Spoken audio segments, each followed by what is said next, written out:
Welcome everyone, it's here, the Potbelly Stove tutorial. I started by cutting foam board circles in graduating sizes, and I will put these measurements in the description for you. I glued them together, largest to smallest.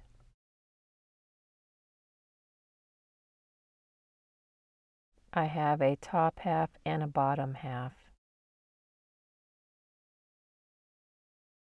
When you look at the measurements in the description, you will see that I'm going to leave the two smallest ones off of the top section.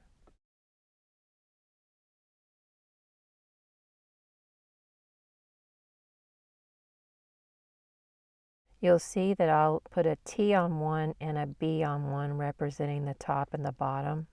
I wanted the bottom half to be shorter and the top to be taller, but I think next time I will definitely make the top and the bottom probably the same size. I covered the sides completely with masking tape, but I didn't worry about doing the top and the bottom.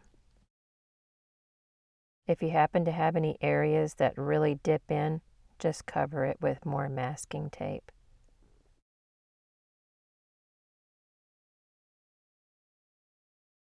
I'm rolling it on the table to make it all uniform.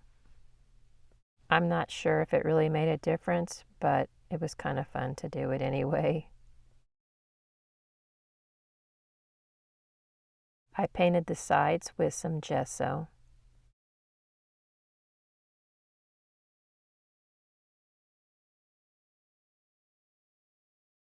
I bought some paper clay in 2018, and I've kept it wrapped in saran wrap and in this baggie. And those two pieces that you'll see here that I pulled away, they're hard. They're not trash because I can always soften them later by soaking them in water. But the clay in the package was really firm to work with, so I just took water and I sprayed a little on and I kneaded it in, and if it still wasn't soft enough, I just kept repeating that process until it did soften up to the consistency that I wanted. So if you're like me and you don't use it very often and it gets really firm or even some hard pieces, don't throw it away. And now I'm covering the outside of my body shape, and it's probably about an 1/8 inch thick. I was gently rolling it too on the table to smooth it and also to make the sides the same thickness. And I'm just removing some extra clay that formed on top when I was rolling it.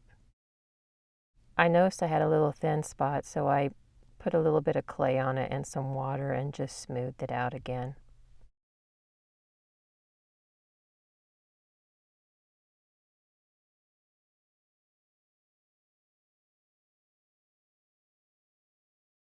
And I set it aside to let it dry completely before I moved on with the body. I started to work on the base, and here I drew an S, and I started just drawing around it and trying to form like a leg shape. Sorry, my big hand is in the way while I'm drawing. If you don't want to draw legs, you can probably use beads. I traced my pattern onto some heavy cardstock. I cut it out and glued it down to the cardstock again 4 more times. Of course, if you have a cutting machine, you can do all of this with the machine. I decided to cut it all by hand. It did make my fingertips a little bit sore for a few hours. Here is how they look before sanding. Lots of sanding. The stove body is dry now, and I'm sanding the top and the bottom to make them flat, and then I use the sanding stick to also sand the sides, but be careful not to sand too much. It's easy with the paper clay, and most importantly, wear a mask. It's very dusty. I took one of the legs and I have it angled on the corner, and I'm tracing around it. I will cut that part away. Instead of tracing each leg, I'm going to use this as a pattern and lay it on each piece and trace it to know where to cut.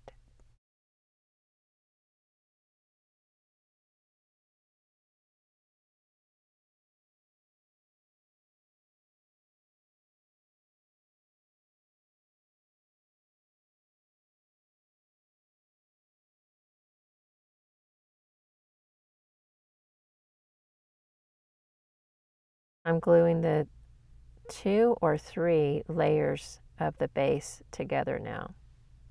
I will have all of that with the measurements in the description. I work in 1/16 scale, so you will maybe have to change the measurements, or maybe you don't want to use measurements at all and you just want to go by eyeballing it. I have 2 pieces that I didn't cut the little notches out of that glue on top of that base too. It covers the notch cutouts where the legs will be so you don't see the top of the legs. I have a decorative piece that sits on top of the other base, and I'm just beveling all the edges of it and that other base that we created with the notches. Here I'm showing you don't have to round the edges on the bottom of those 2 pieces. Now I'm gluing that decorative piece onto the top of that notched base that we created.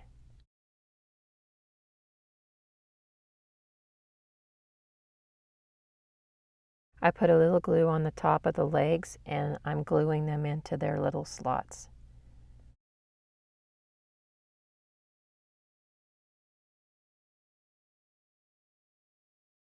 This is how the base looks finished, but remember you can use beads instead of those legs if you choose to. This little piece is going to go on the base, and I'm covering it with cardstock on the top and the sides, but not the bottom. I'm gluing it onto the base now. Don't center it, I push it towards the back a little bit, leaving a lip towards the front. This is how the base looks at this point. This is optional, but I'm putting string that's been stiffened with glue around the 3 edges, but not the front.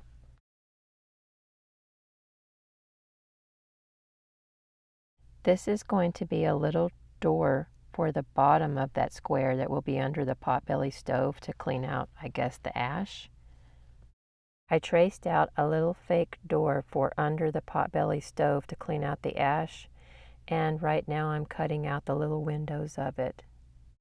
I cut it away from the cardstock and then I try it on the Potbelly stove to see if I like the size of it.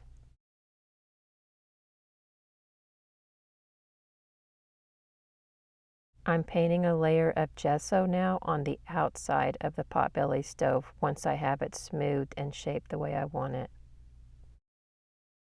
I paper quilled a couple of discs the same diameter as the top and the bottom, and I'm gluing them onto the top and the bottom. I didn't realize I was going to have to make these discs until now, so that's why I took away some of the foam pieces in the beginning from the rounds, because I feel like the top of the Potbelly stove became too tall. I'm happy with my stove, but next time I'll change it a little bit. I took some strips of cardstock that were a little bit wider than the height of the disc and glued it around the top and the bottom. I accidentally cut it too short, and it's okay. You could always glue something else over it or just move on. I'm gluing on a decorative strip now that is about half the width of the first one. And I did it again. So I'm going to show you that you could just put a piece of cardstock over it, just cut a little piece.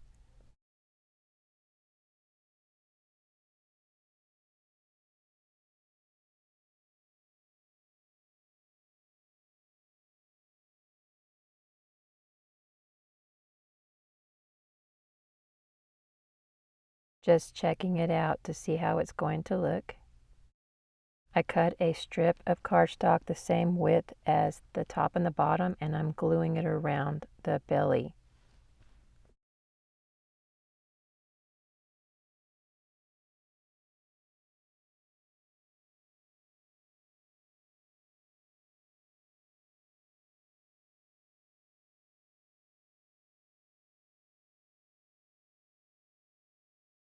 Just like on the top and the bottom, I'm gluing a smaller piece as a decorative piece over that one.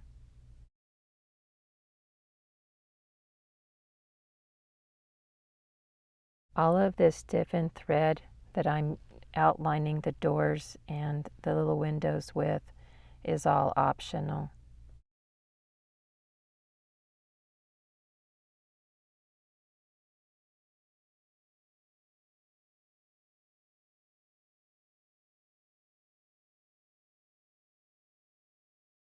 I have no idea why I am showing it to you upside down, but this is how it looks so far.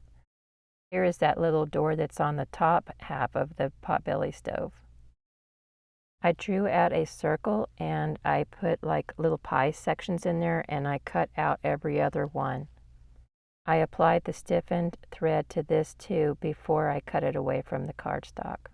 I'm also gluing the thread around the little door for the top half. All of the thread glued around on the Potbelly stove is optional. I believe it can look just as nice without the thread.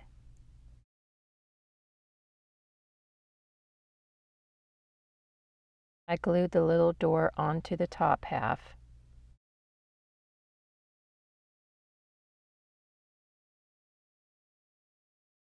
I cut out a tall, skinny little piece like a triangle to be like the little blade that helps you turn that thing to open and close it.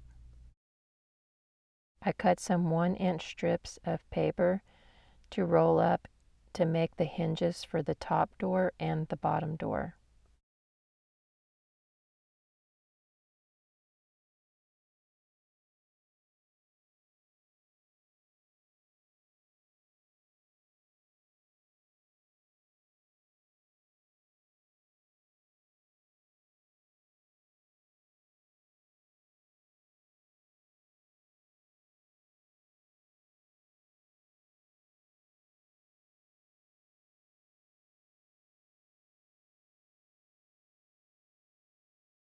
I also rolled some paper to make some small little knobs for those two doors. I have seen in pictures where they had the little knobs and some where they had like the little wire thing with as the handle. In those pictures too, I noticed that the stovepipe, if it was coming off of the top, it was more oval at the bottom where it's attached to the stove. As you can probably tell, I made the stovepipe with rolled paper. When I pinched the bottom into an oval shape, I had glued it down to cardstock, and now I'm just cutting it away from that cardstock, making sure that it has that round shape at the top. This top piece was a circle, 3 layers of circles, and the top one I cut out a circle, then I cut that little notch out where a handle should go, and then I glued it back in, and I used my ball stylus to make sure that impression was still there. And now I'm gluing it to another circle that was a little bit bigger, and I have sanded and curved the edges on both of those circles. Now the stovepipe's getting glued on.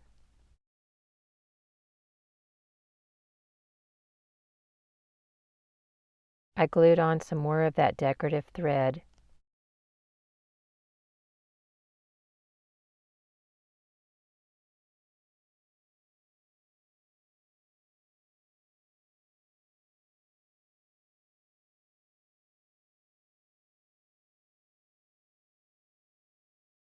I glued on several strips of the stiffened thread on the bottom half to give it some texture.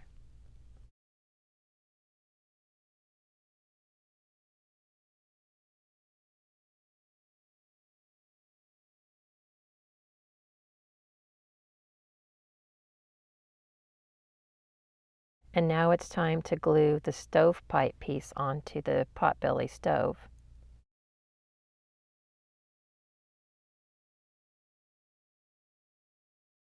Here I am gluing the Potbelly stove down onto the base.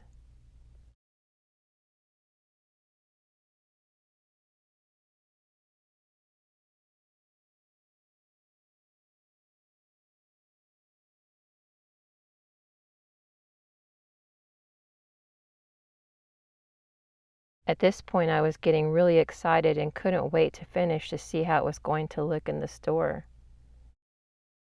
I was going to glue it to the ceiling, which I don't have in the store yet, but then I started to think that I may just want to move it around. So I only made it the height of my wall, and you won't be able to tell. I think if I had decided to curve the pipe into the wall, I think it would have worked as well, not gluing it on. I glued a strip of paper to the stovepipe to join the two, and I also cut out a circle and glued it to the top. Gave it a coat of Mod Podge. I forgot to film it, but I also took some paper doily and applied some at the bottom and the top half near the belly band. I gave it a couple of coats of black paint.